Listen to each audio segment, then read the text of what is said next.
Hey, how you guys doing? Welcome to my podcast. My name is Emmanuel Marthal, life of a filmmaker and photographer. I'm an up-and-coming photographer and filmmaker. Come and take a walk with me as I navigate through this filming industry. Hey, I'm back, you guys. How you guys doing, ladies and gentlemen? The man in the hour, that is me, the host. I got a special guest in the building, Phranque, that's with a P. So we just gonna be talking about what we go through. Phranque is gonna tell you about himself first, but before we start this, I want to start a segment, get something off my chest. All right, Phranque, you text me you was doing something with a car. What was that? Oh, I rent the zip car. I use the zip car system here in Chicago. Okay. What the hell is a zip car? Because the only thing I hear about zip is zip drive. What is a zip car? I never heard of that. So a zip drive is a memory disk. Yes. Computers. A zip car. You're familiar with the Divvy bike projects, right? That they have here with the rental bikes in the city. The little blue thingy? Yeah, little blue things. Yeah. There's like which I never used. 7,000 of them across the city. Okay. Right? They're everywhere. So with the Divvy bikes, you rent the bike by the hour, or like 14 minutes. So you get a membership, and then you could just use a credit card. So tourists are using them all the time. Okay. Tourists, they put the credit card in, and then there's a map where you pick up the bike. They're parked all over the city. You get any bike? No, it's the bikes. It's the blue bikes. They're in the city. What's any blue bikes and stuff? If it's there. Okay. So you go to a location, and there's bikes locked up inside a bike rack. Okay, so like the old high school bike racks where you chain up your bike. Yeah. This one, it's got an automatic locking system. Locks in there. So you use the credit card, unlock the bike, you can pull the bike out, then you look at the map and it'll tell you like where the other ones are, so you can see like this is where I'm going, and then this is where I can lock my bike up. I didn't ride my bike up here. Okay. That's the Divvy system. That's the Divvy system. The zip car. There's a company called Zipcar, and it's in big cities. Okay. And we are not sponsored by Zipcar. We should be. So in my neighborhood, there's one that's a block away from me south. There's a block and a half away from me north.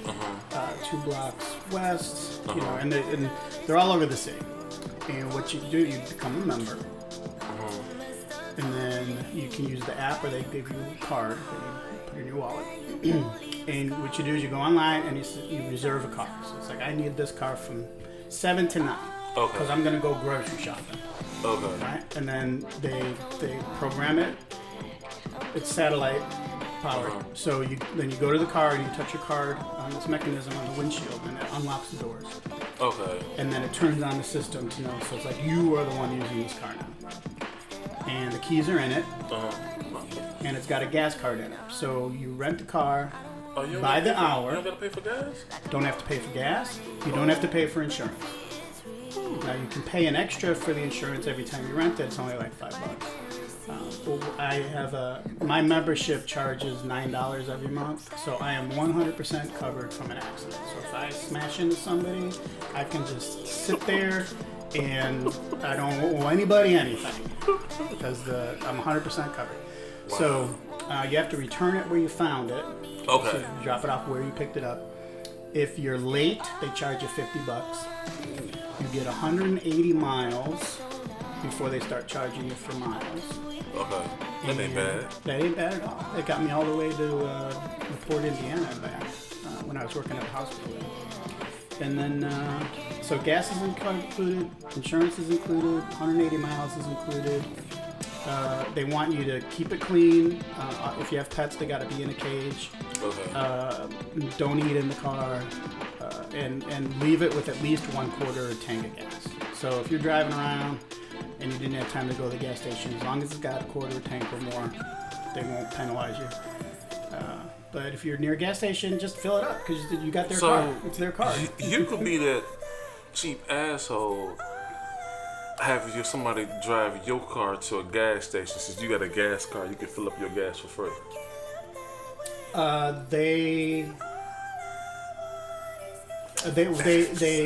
You can't use. You have to be driving their car when you do it. Yeah, but I'm saying and then you have to put your mileage on it, and they'll bust you for that. I mean, that's theft. Oh, dang it! They will bust you for that if they catch you, because they know. Like last time it was filled up, they know how many miles it's gone.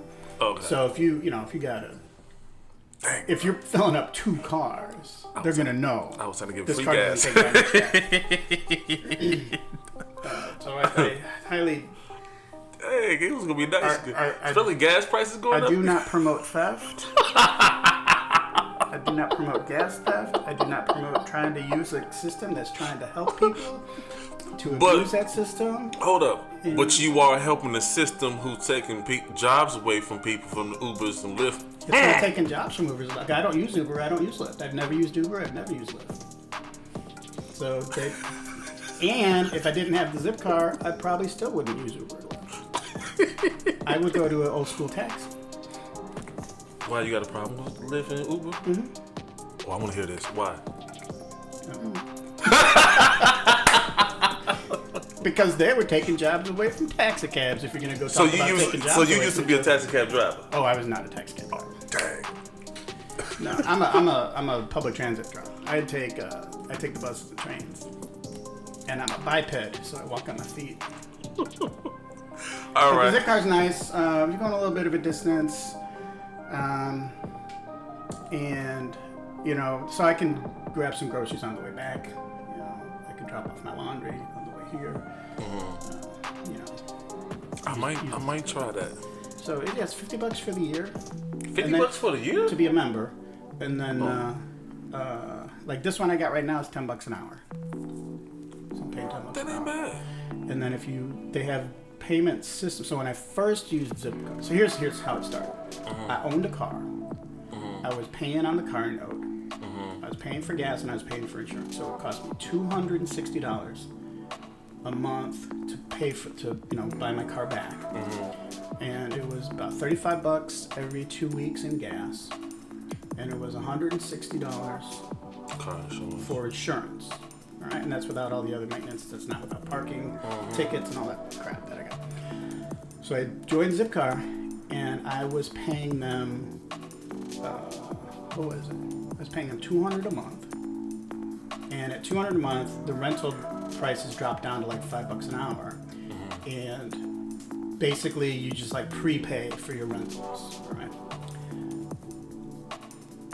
So paying $200 a month already was saving me, because I was paying $260 for the car note, $110 for the insurance, $35, and that was it. I'm just paying $200 a month now to have a car to go to work, because I worked at LaPorte, Indiana. I was an acupuncturist at the hospital.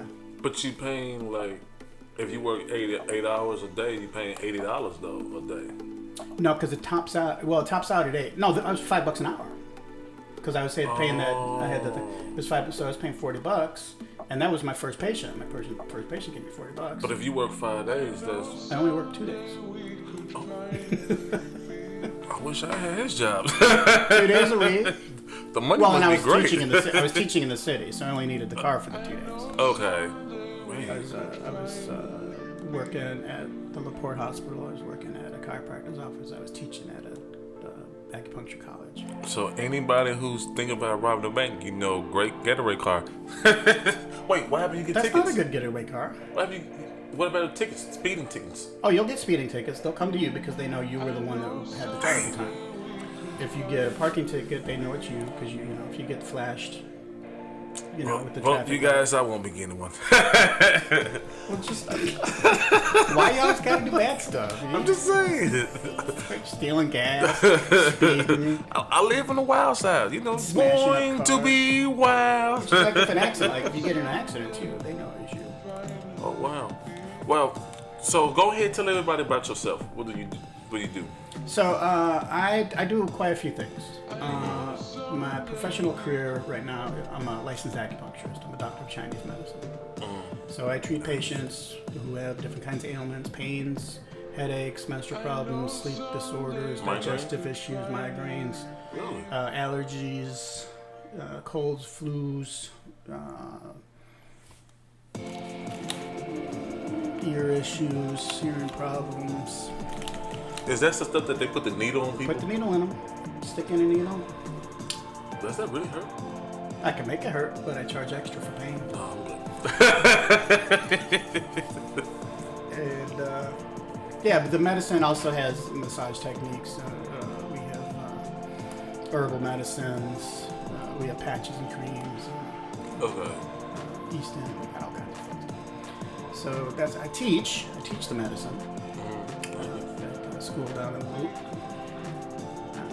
Chicago College of Plant Medicine. Which we're not sponsored. They're not sponsoring us either. And so he got to be on his best behavior. And I'm a filmmaker. All right. Chicago, low budget, no pay. Filmmaker. We do. I worked at 48-hour film projects. Love those. The next one's coming out October 1st through 3rd. If you want to be on my team, October 1st through 3rd. It is hard, but it's the best. 48. When people say, if I want to try film, what should I do? I said, you should do a 48-hour film. Can you tell them what is a 48-hour film? 48-hour film project. That is hard. This is a national. It's an international competition. And here's how it works.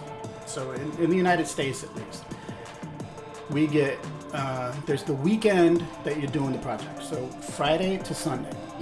Friday at 7 p.m. All of the teams that are gonna compete has a representative go to the headquarters, right? And then they, one at a time, pull a card out of a hat, and that card has 2 genres. So it'll say like thriller musical, or buddy film road trip, or buddy film horror, or sci-fi, right? So there's like 30 different genres that they use, and they mix them up. And you pick your card out, and so your movie has to be in one of those 2 genres. Or if you want to try it, you can mix the genres. So you could have a musical buddy film, Okay. or you could have a musical horror film, right? Okay. Or you could have a buddy film that's a horror film.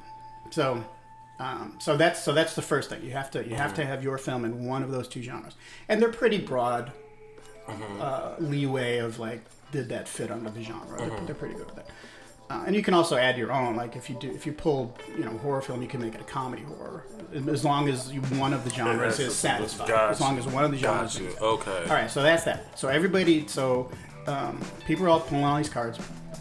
Then, right at 7:30, they shine up on a screen a character's name and an occupation. So, wow. So Andy Dundalk, a musician, right? And then they put up a prop, like stool, stapler, audio tape, and then they put in a line of dialogue. I'm looking for a friend of mine. That sounds tough. Already. My don't touch me. Put that away. Excuse me, coming through. Right. So everybody, all the teams, they have to have in their movie that character that has that occupation. They have to have that line of dialogue, and they have to use that prop. Oh, they give you props to use? Nope. The list, they list it. So they list the name of the stool. It could be the props that I've used were a stool, a sleeping bag, a stapler, a tape. What the hell somebody come up with a sleeping bag? You just got to put it in the movie. Within 48 hours. Somebody got to say that. You borrow a sleeping bag, buy a sleeping bag. Ask your friends. That's too much work already. Yeah. Now, you didn't start on the script yet. No, you haven't even started the script. So that's it. 7:30. So then, bam! That's when the clock starts. Boom! Right there. 7:30. Okay. And then you have to write your script. You have to act it out. You have to edit it. add the music, add the special effects, add the, you know, the thing. You have to have all the paperwork signed for everybody that's on your team. They all have to have a waiver. Any location you use, indoor location, you have to have a permission slip from the owner, you get a permission to use that location. They don't require you to have permits, like if you're doing stuff in public parks, but if you get caught by the park district, they kick you out, You can do about that. And if you have music, you have to have the music rights. If you have any materials, like if you have a poster that's shown on there. So just like you would have work. Just like you would have to have for a film. And then by 7:30 on Sunday. Wait, how long does the film have to be? It has to be at least 4 minutes, but no longer than 7. Who the hell could figure out all that? A lot, 50 people a year, at least in Chicago. All right, so Let me just ask. I've done this 5 times. And you enjoy doing this? Well, I enjoy the product at the end, usually. And the weekend is an experience. I tell people, it's like... It sounds more stressful than fun. It's fun because you're doing it. You're making a film. I mean, don't you like making films? Yeah, but it's just like, I mean, what can you say from it's 5 like, making a movie, that's stressful. I'm not making a movie. That's No, too I'm stressful. saying, what can you say Star Wars, 5 to 7 minutes? 4 to 7. 4 to 7 minutes. What's 4 to 7 minutes? You can do that in a day. It's 4 pages. It's 4 pages of script. Because you know scripts are 1 page per minute. I know, standard. but like... So there's 4 pages of script up to 7 pages of script. And you just got... And you get B-roll crap. You know? Why they just won't let you just pick whatever you want to do?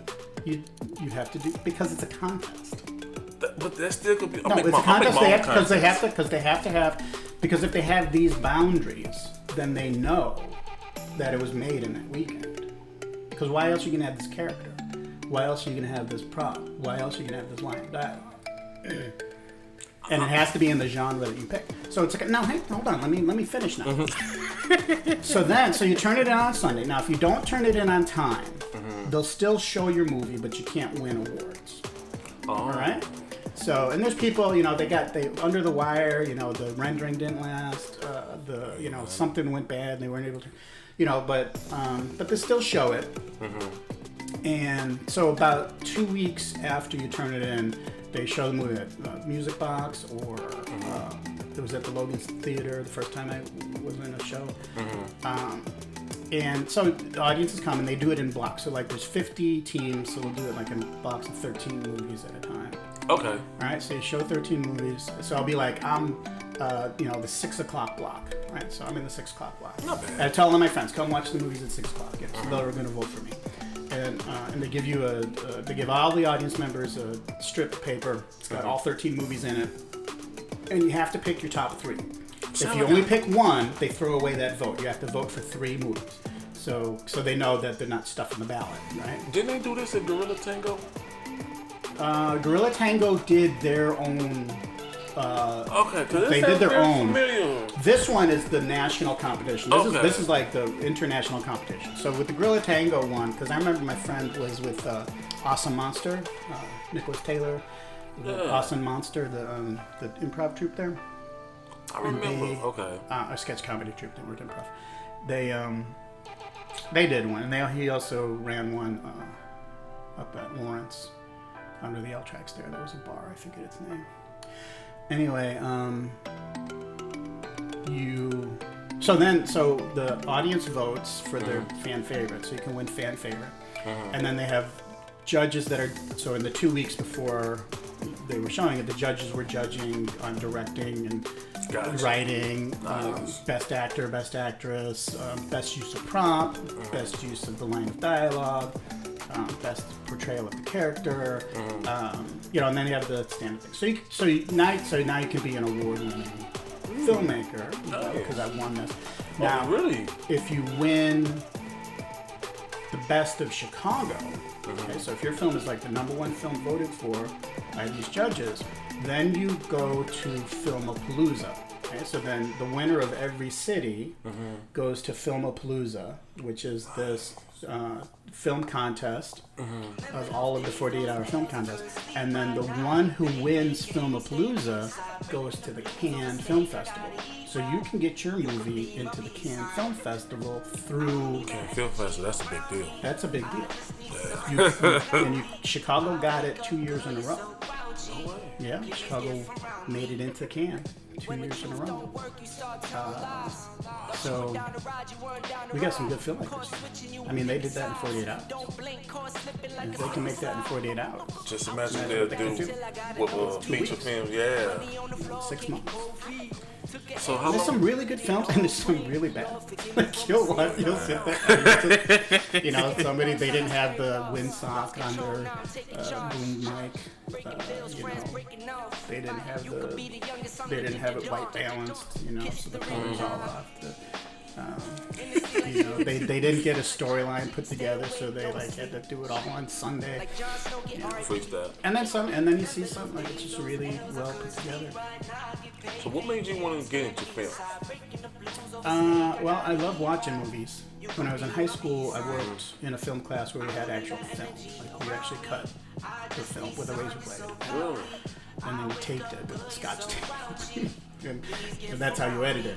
You know, Wow. you had this reel-to-reel, you know, so you had to take your film, get it developed at, you know, Walgreens or wherever, and or you know the school would develop it, and then you had the reel-to-reel little screen. So then you'd say, okay, here's the frame where I gotta cut it. Right? So you cut it at that frame, and then you cut the other end, and then you put them back together and you tape them, literally Scotch tape, just hold those two things together. And so, you know, it's fun.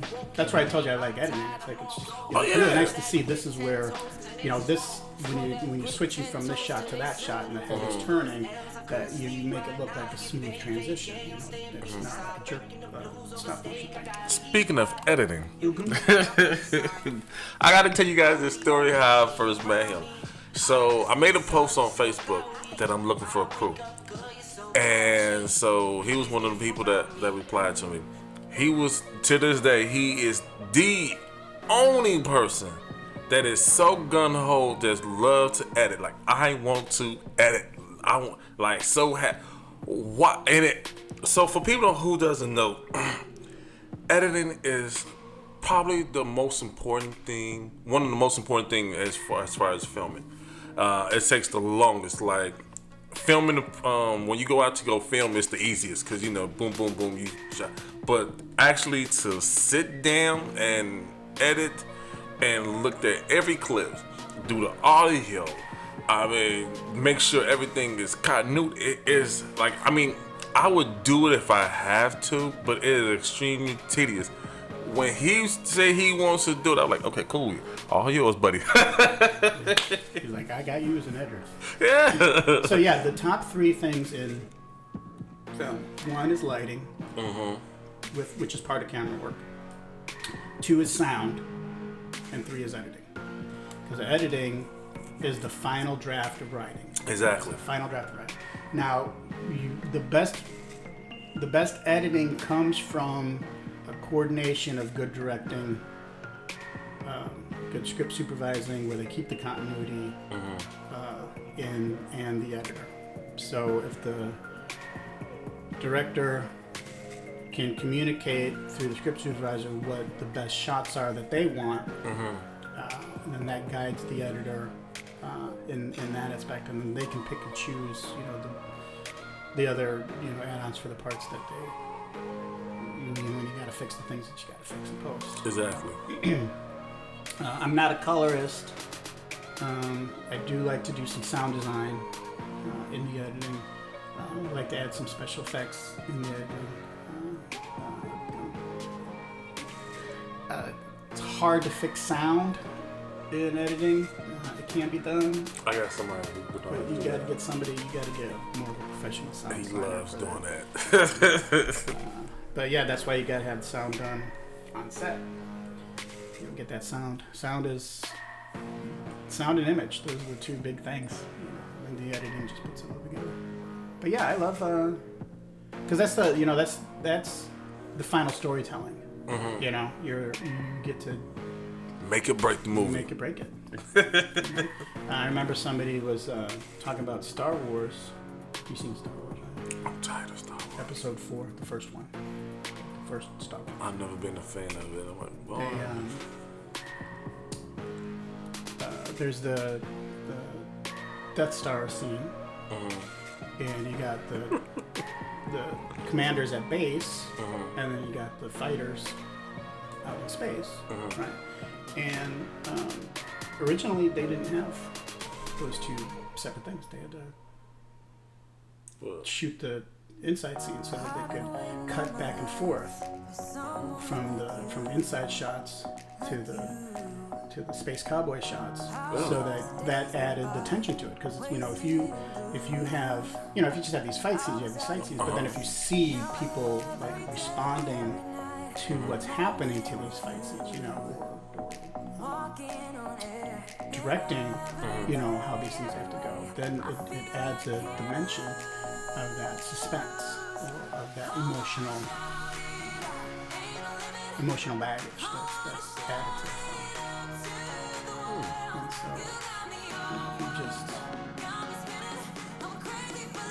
you just do all the space fighting, that's exciting by itself. You do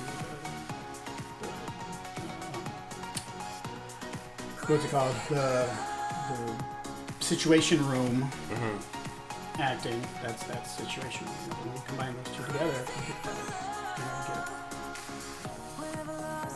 you get the suspense and the drama combined, and the piecing those two together, because you see the Death Star coming around. The ones in the Situation Room, Star Wars, they see the Death Star coming around the orbit to where it's going to be lined up where it can shoot the planet, where it's going to destroy this planet. And so they're watching that while you see the space cowboys outside doing the space cowboy thing. They're getting killed, and they're lining up and shooting the Darth Vader's cronies. the history of You get that back. So what is your goal as far as being a filmmaker? My goal, seriously, is to get into Chicago International Film Festival. If I get into Chicago International Film Festival, if they show any one of my films at any time, then I have won the Oscar. It may seem like a low goal, but for like the past 10 years, I've been going. I've been a member there, and I would watch films, and I'd say, "Hey, this got in. This guy, I can make something of this quality, right?" And there's this young guy from Chicago film got in it, and they have Q&As with the directors or with the writers, and so he's just telling the story, and his story came from a short story that somebody else had done, and he made this longer film with it. And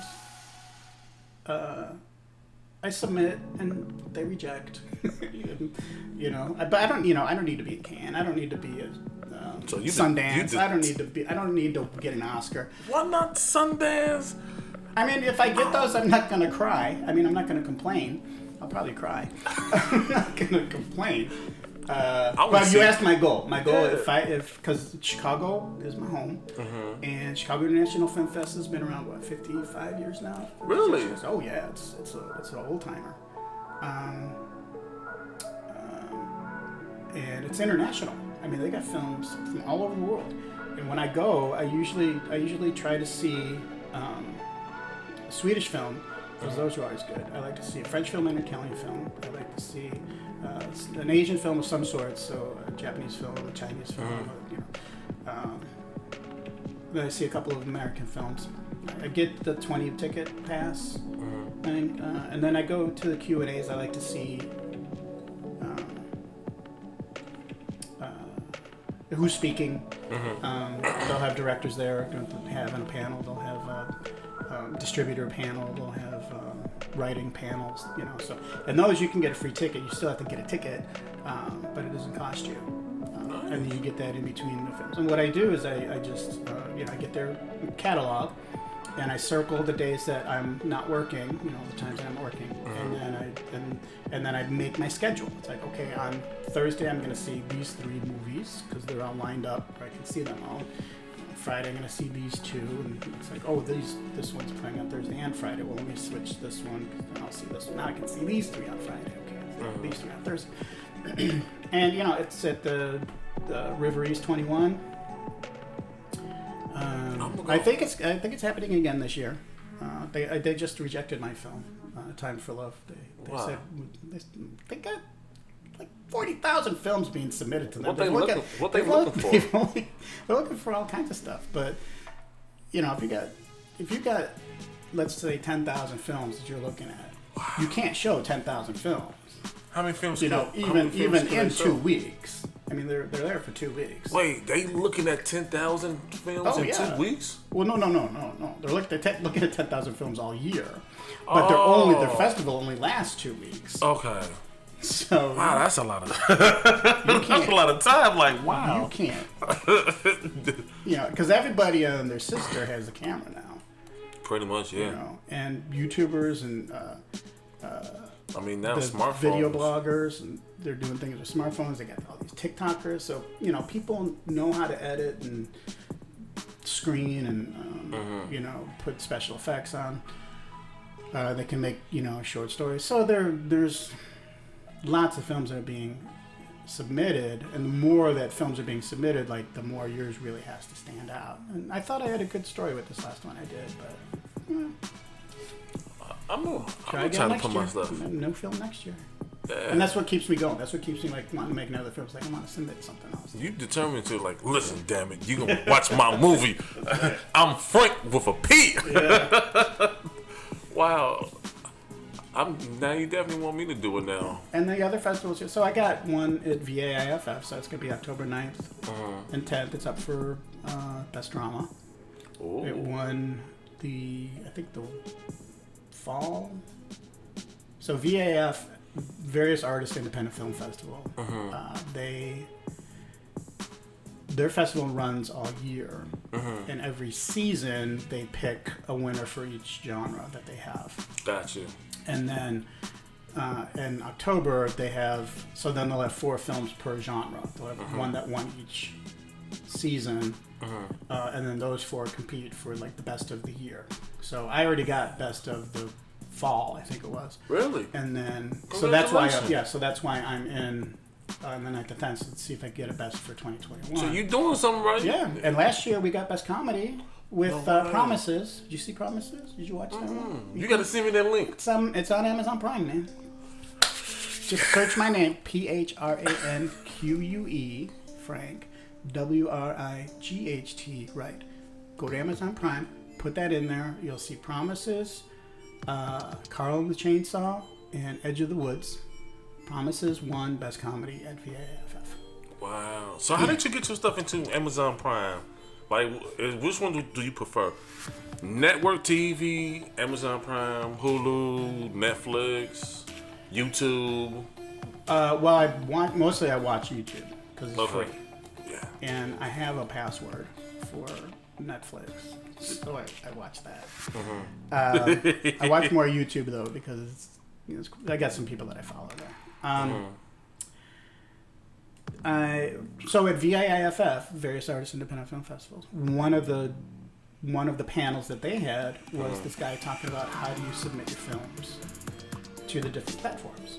And this was hands down the best panel that I attended because the guy literally step by step, this is what you do. Here's the website you go to. Here's the person you contact. Here's how much it's going to cost. Here's your options that you do it. And so I was like, well, let me try Amazon. And this was right before the pandemic started, just before the pandemic started. I submitted a couple members. And what you got to do is you have to have a couple of graphics that they use on the website. So you have to have it 9x1 or 6x9, 16x1, whatever their dimensions are. And it has to have the title on it. And then you submit your film with the script, and then you have to have it subtitled. So you have to send them some subtitles.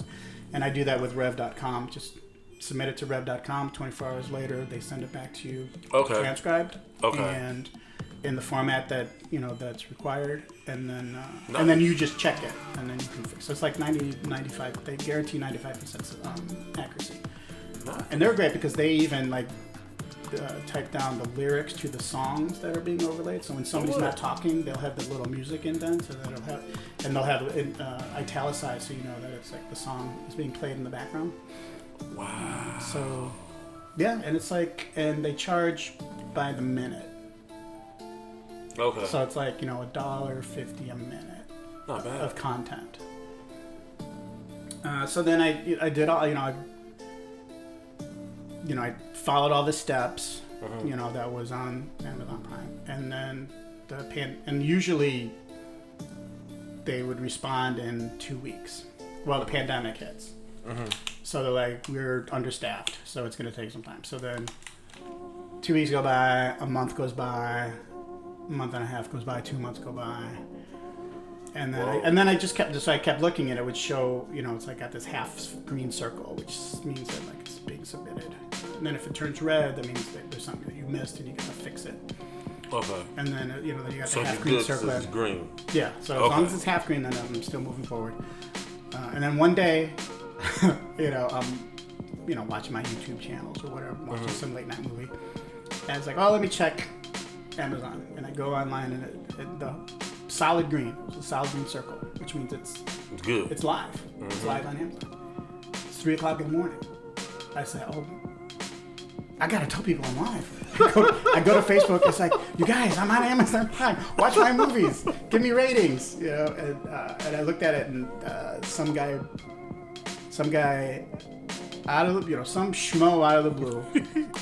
Edge of the Woods is a horror film. It's like I don't know, 12 minutes long. One of my friends wrote it.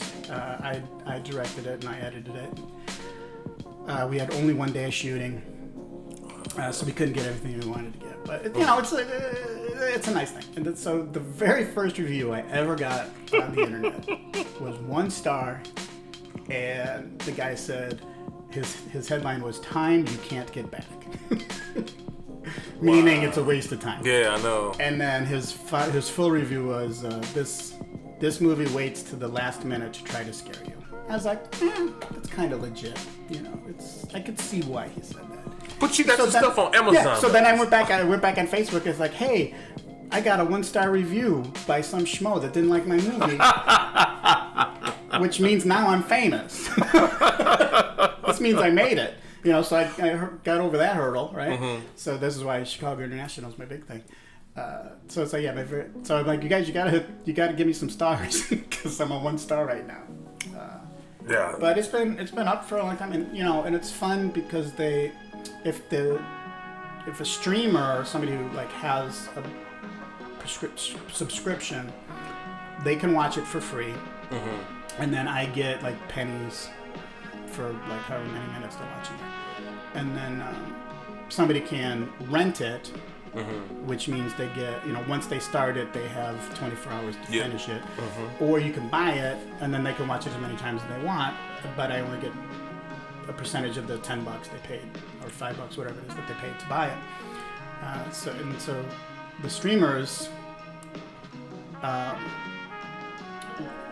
doing the manual kind of things, like, hey, why don't you watch my movie, put it on loop, and then it's being watched, 100 times a day, and then I can get in all that money. Well, you only get paid if they watch it 10 times, up to 10 times per month. Hey, so you can't play that game. You can't play that game because they already know that game exists. But there'll be times when, because they direct deposit my money into my bank account. So, all of a sudden, you like, hey, I got paid, baby. Yeah, I got my 38-cent check last month. And then some months, a whole bunch of people are watching them. So I'll get $12.50. So it's pretty much like how YouTube is, like how I don't know how YouTube for works. the views. Yeah, you get paid per views. Yeah, Okay. You get paid for time that they do. And then I don't have a sponsor. I don't have enough views. I don't know if Amazon has sponsors, like YouTube, because YouTube, the sponsor would pay for your stuff.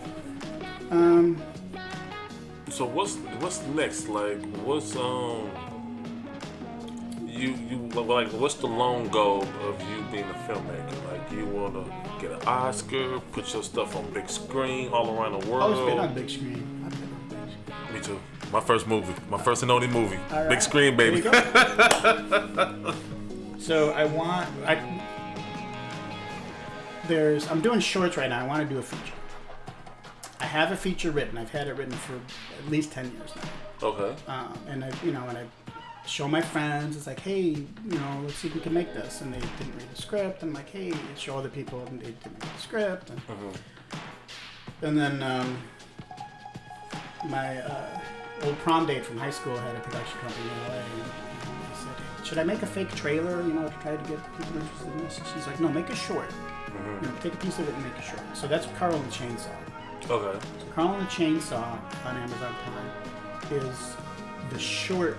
is my short that introduces characters that are going to be in the feature film. Carl and the Chainsaw is kind of mixed up, so people see it and they're like, I want more. It's like, well, yeah, because there is more. There's a feature version of this. So right now, the script is submitted in a script contest. So the final draft has a script contest every year. So I submitted that to the script contest, and that's my last step. It's like if it doesn't win, people don't look at it, because Hollywood's gonna look at it if it wins that. And then if they don't, and I'm gonna get $10,000. So if that doesn't come through, then I'm just biting the bullet. I'm already saving money so that I can pay my crew and actors. I'll be there. And I'm just going to take the steps to make that feature film because I want this film to be made. I want this film to be made. And then you can put it on Amazon. Put it on Amazon. Yeah, Amazon's not taking shorts anymore, so I have to put a feature. Or I could get it distributed. Or Netflix. Yeah, or I could get it on the big screen. Yeah. I'd like that to be on the big screen. I want to. You know what I really miss about movie theaters is having movie theaters filled with people, because their reaction, you ain't lying. Collective reaction of laughter, the collective, of the what? Yeah. I miss that. And so last year when I won Best Comedy at VAIFF, I'm watching the movie on my screen at home, and I've already seen it. And all these other people in the world are watching it, but I don't get to see them watch it. And so if it's at Chicago International, I can watch it in the theater, and I can watch an audience watch it. So put it in the patio theater. That's when I put my first one on film. Well, yeah, I gotta make it first though. It was, because it seats 1,500. Yeah. And I sold 1,200 out of 1,500. Yeah. And then when I tell you, it was packed just to see people react towards it and towards the end. So when's the next one? Soon. That's always the question for filmmakers is, what are you doing next? Yes. Yeah, I was in a film, Fangs v. Spurs, at the patio theater. It was vampires and cowboys. Nah, that's interesting. I was a cowboy. That is definitely an interesting take, because you don't see those two. Yeah, you don't see those two. If it's been done, you guys stealing off his idea, and we're going to sue you. Well, I didn't write the idea. It's already made. Nah, ha. Fangs v. Spurs. That was a Four Lizard production. Those guys, they're the ones that got me really started again. So I lived in Colorado for 12 years. When I moved back to Chicago, and I was getting my acupuncture stuff going on. I was like, I want to act again, because I was trained at Second City. I probably should have trained. And I thought, well, I'll go to Columbia auditions, because college kids are always looking for actors to be. You ain't lying about that. And then there's a Craigslist thing, and these guys at Gill Park did an audition.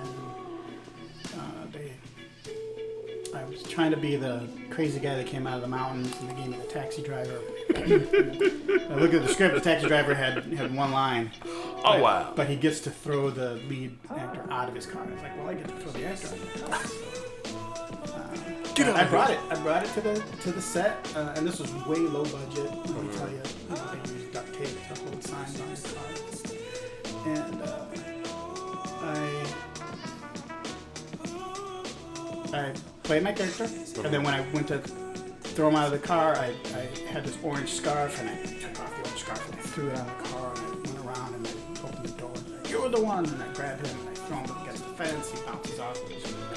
I get back, I grab my scarf again, I throw it on. I point to him out the window when I'm driving away. It's like, "You don't come back! You don't follow me!" And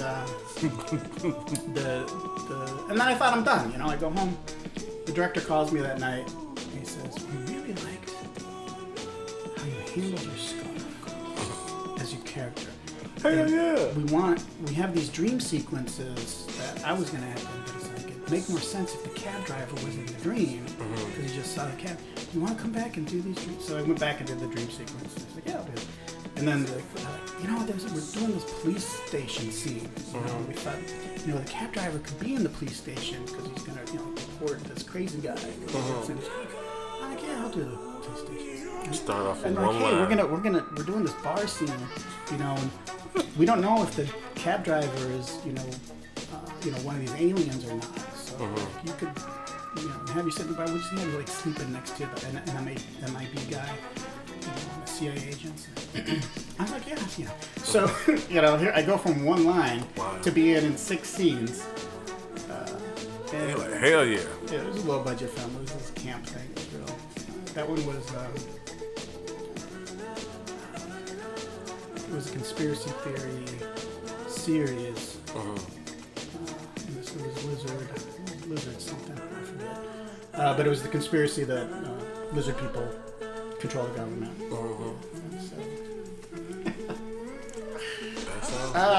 So then, from there I met some other people and I was helping them on their film sets. And I had the script and nobody was going to read my script. So I was like, well, we're going to have to do my own stuff. But then somebody got me in this 48. So Sweet was 2015 48. My friends said, "You want to be on our team?" And I said, "Yeah, if you need me." And they called me up at midnight and they said, "We need you at 8 in the morning with a suit." And I was like, nobody ever asked me to wear a suit. They always want me to be the drug dealer or the psycho guy with my long hair. Yeah. But they made me a doctor, which was nice. It was professional. And that's still the best 48-hour film project that I've actually seen. It's called Sweet.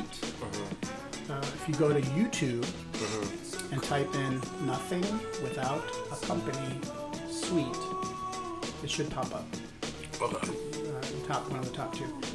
You'll see me in a suit, kind of leaning forward. I'm being interviewed. It's documentary style. So watch it. You'll love it. You're gonna watch it today before I leave. I'm gonna make you watch it. Sweet. It should have won. It seriously should have won. Really? We would have made it to Cannes. I 100% believe that if it had won in Chicago, it would have made it to the Cannes Film Festival. And you'll believe that too when you watch it. And I'll remind you that it was made in only 48 hours. Wow. And that one, Andy Dundalk, the musician, was the character. A plate was the prop. Line of dialogue was "Don't touch me," and it was documentary style. Wow. So your next goal is you gotta do that feature film? Right. Well, right now, the next goal is the 48-hour October 1st through 3rd. Talking about your big goal, Big goal, yeah. Put out the first feature film. I have 2 shorts that were supposed to be made this summer. They got sidestepped for financial reasons, and I had to get rights. I had to get a permit from the park district. They didn't give it to me because the park was closing by the time I wanted to do the shots. I told you what you gotta do. Yeah. I'm a college student. It works. No. They won't give me this. It's for the because they're closed for the season. They just won't let me A park? in the lake on an island, on a rock island in the lake. And that's the only area you can use it on? Mm-hmm. Yeah, that one or one similar, but it's still I need the park district's permission to go out there. Because I have to have insurance, so the insurance needs me to have permission. What you need insurance for? Because I'm out on a rock island in Lake Michigan with a 12-year-old and a 9-year-old. Yeah. What? And it's literally, it's a rock. It's not like a sand island. It's not like an island. It's a big pile of rocks. I really want to go to see this place now. I'll show you on here. Wait, let me see if I got a picture over here. We can keep talking while I'm doing it. Yeah, cause get that air on. Cause I did a photo shoot. Like I didn't even know Chicago has, like in the suburbs areas, has so many waterfalls. Oh yeah. And I'm like, wow. Go to. We went to the Glen Star View. Rock. Yep, that's what we went to. Yeah. Yeah. And I'm like, it's nice. I mean, I don't know. So a lot of people think just by being a filmmaker, like you do a lot of interesting things. Like example, like the only thing you do is just film. Like what is really like being a life of a filmmaker? Like what do you actually do as being a filmmaker? Well, I'm only a part-time filmmaker, so I can only part-time say this. But you still a filmmaker. Yeah. Part-time, full-time, so anytime filmmaker. Yeah. What's the question again? How does? Like, what is life being? Well, when you're making a film, you need to find a location. You need to find a crew. So you need someone on camera, someone on lighting, someone on sound, someone supervising the script, someone catering the food, and then there's a whole lot more stuff. Like the more involved you are in filmmaking, the more coordination that you have to have. Gaffers building the sets, and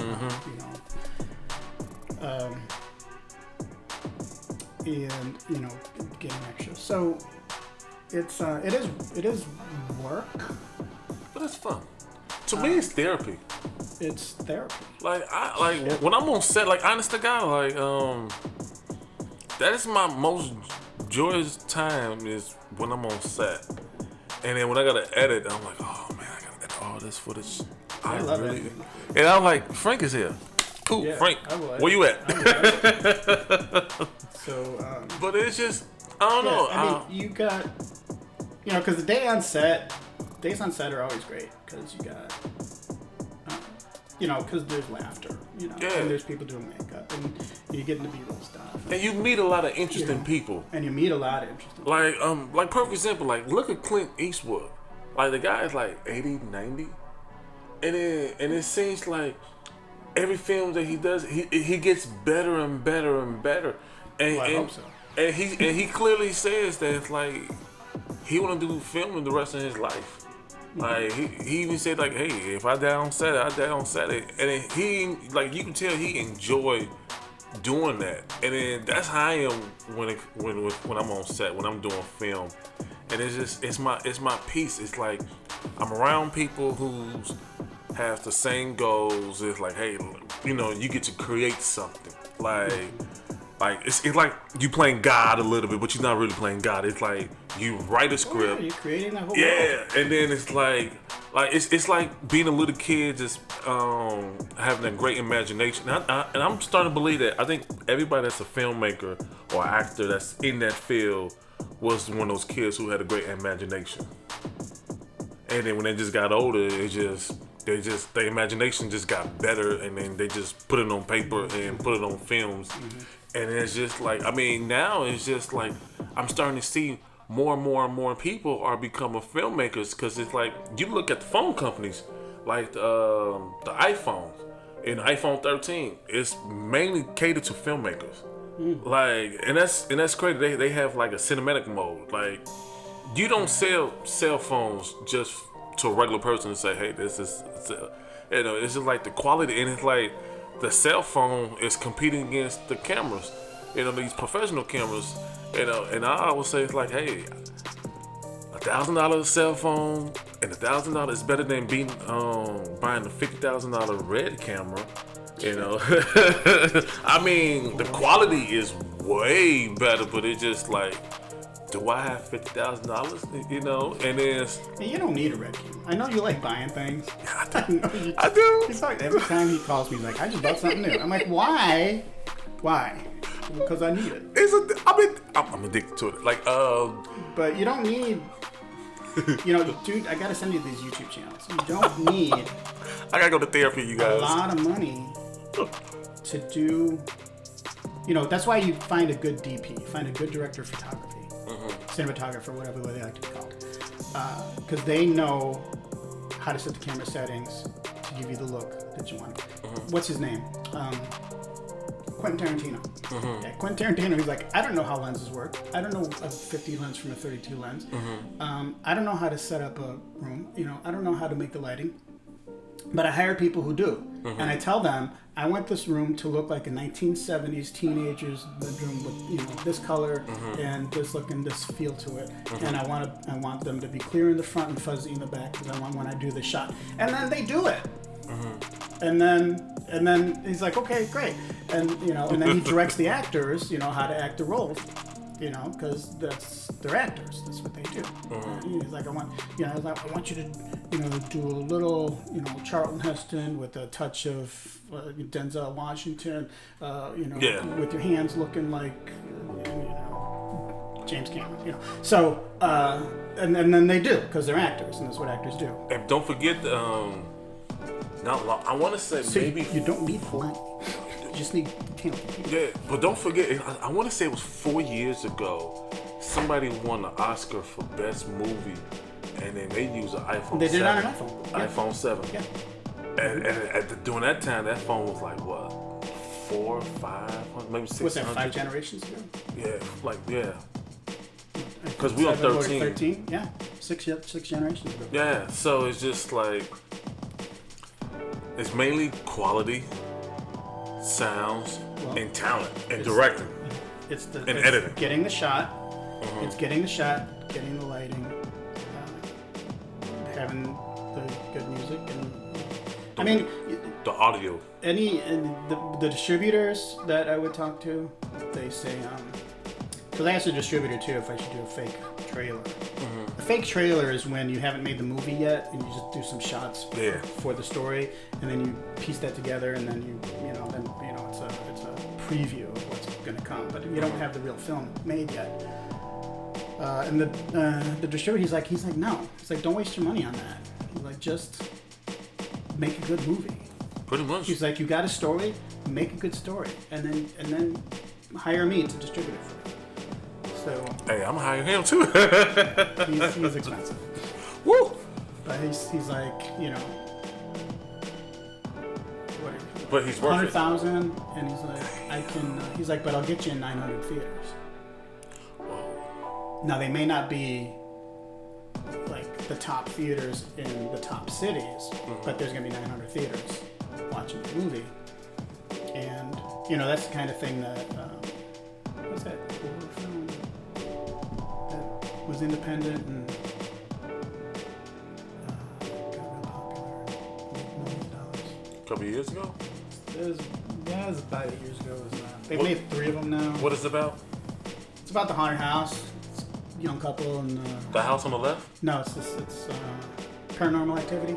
Yeah. Paranormal Activity. So Paranormal Activity. What they did. They made a lot of money. Was they would videotape an audience watching the movie, and then they would post that like on YouTube or they would send it to their friends, and they would say, "Hey, look at this reaction these people are having to this movie. This is going to be a great movie.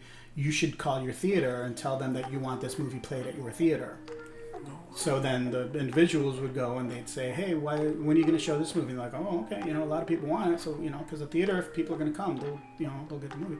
So then they get the rights to it, and so that's how they got more and more popular. It was just like word of mouth promotional stuff, and you definitely got to market your it's got good stuff. special effects in it. It was It's okay. not my favorite, It was okay. but But they don't make I'm scary. a snob, so They don't make scary movies that's actually scary though. no. Like I would say the closest scary movie that I ever seen in my life was It, the first one. The first did, okay. Because Because you were younger. no, yes, but it was mainly during that time, kids in Chicago was getting kidnapped and missing because they had like those white vans or whatever. People was like, hey, we got some candies, and they'd go in and you never seen them again. Like half of the people that's in my 8th grade class to this day still missing. Oh, that's sad. Yeah, so and that was like 97. Okay.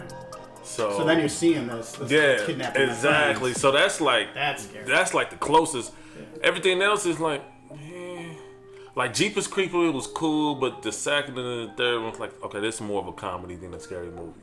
And then I can never get with Halloween. It's like you running full speed, and the guy's walking.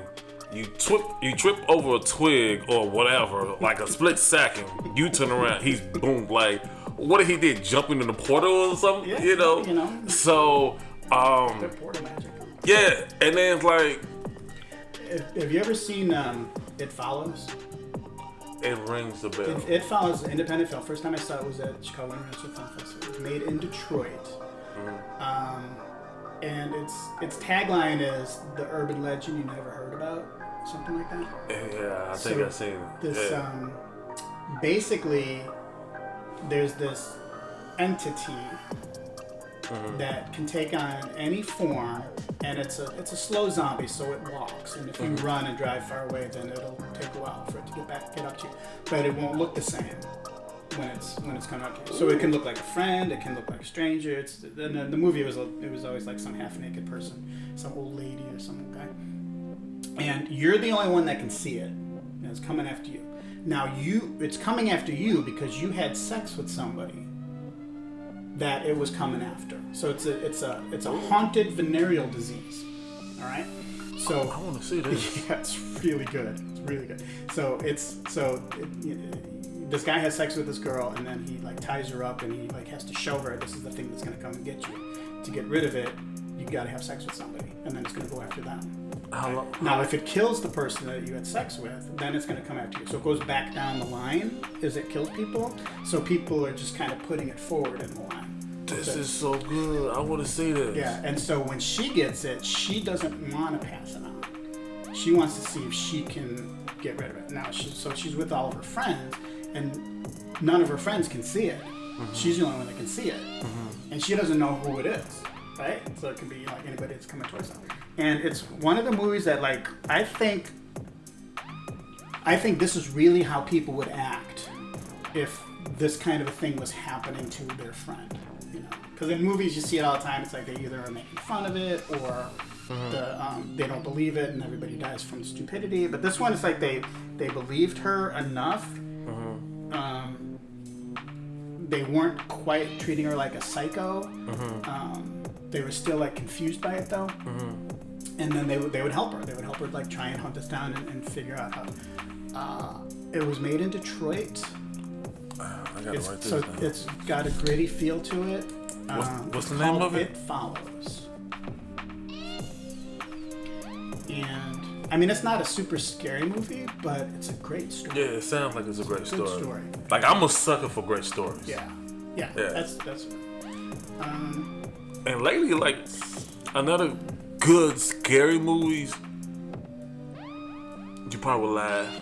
Like movies like Bigfoots and stuff. Oh yeah. Yeah, it's like I see the smile because it's just like like where because you're like some people believes it, some people doesn't believe it. Right.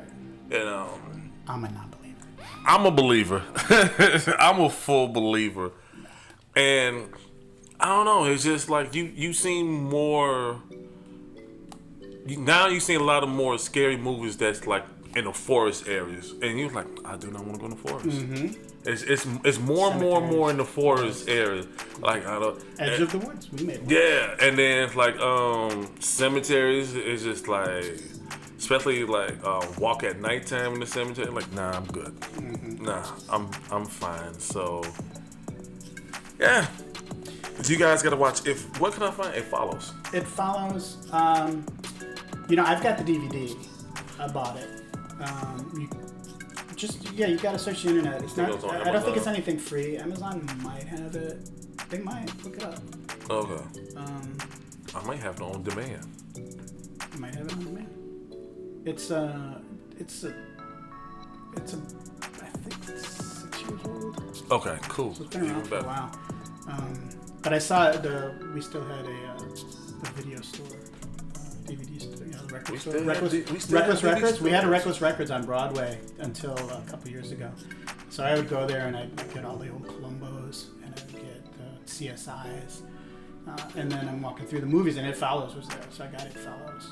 I didn't know we still got DVD stores. Hold it. Yeah, there's one up. I don't know now. Do you still collect DVDs or are you streaming? If I go to a store and I find a good DVD, I just recently bought from a thrift store Across the Universe and Serendipity, because I never saw Serendipity. That's a John Cusack film. I remember seeing the previews and I was like, oh, I should see this, and then I never did, as a teenager, and so now it's like, oh, I never saw this, I should see it. And Across the Universe, it's the Beatles music song. I'm still the DVD collector. So, I watch streaming. My storage space is filled with a lot of them. Nah, Tiffany, haha. And Columbo, I don't know if you know Columbo. Yeah, the TV show. Yeah, Detective. So I went to Reckless Records, and every couple weeks I would go back and there'd be another set of them. So I think I got all 13 seasons. Wow. And his seasons are not really long because he was on television. He was mixed up with Macmillan and Wife and some other thing. So there was only maybe 9 per season. But I love Columbo, and I think they should bring back Columbo. But I think the only person who could act as Columbo is Mark Ruffalo. I think Mark Ruffalo could pull off Columbo. So if anybody wants to remake Columbo, I would say use Mark Ruffalo. Why don't you try to do it?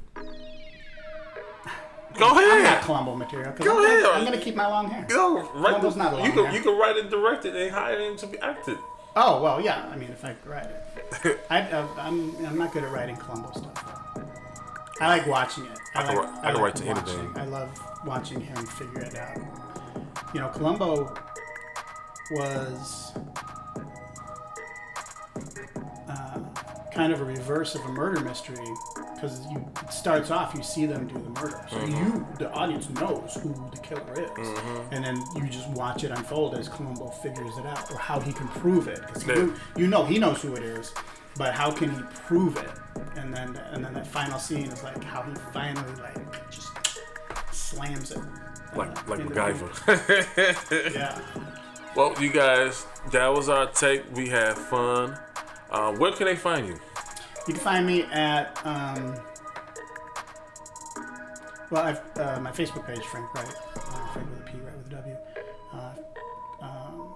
My acupuncture business is wrightacupuncture.com, and my production company is Fourth Row Center. So you can go fourthrowcenter.com, and you'll see on that webpage, all I really have is posters of the movies that I've been making and things. IMDb, Phranque Wright, PHRANQUE You'll see all the stuff I've been involved in. Amazon Prime. Definitely, Just put my name in on Amazon Prime, and that's it for now. And if you're in Chicago and you want some help on a film set, or you want to talk, give me a call. We love editing. All right, you guys. Talk to y'all later. Bye. Peace.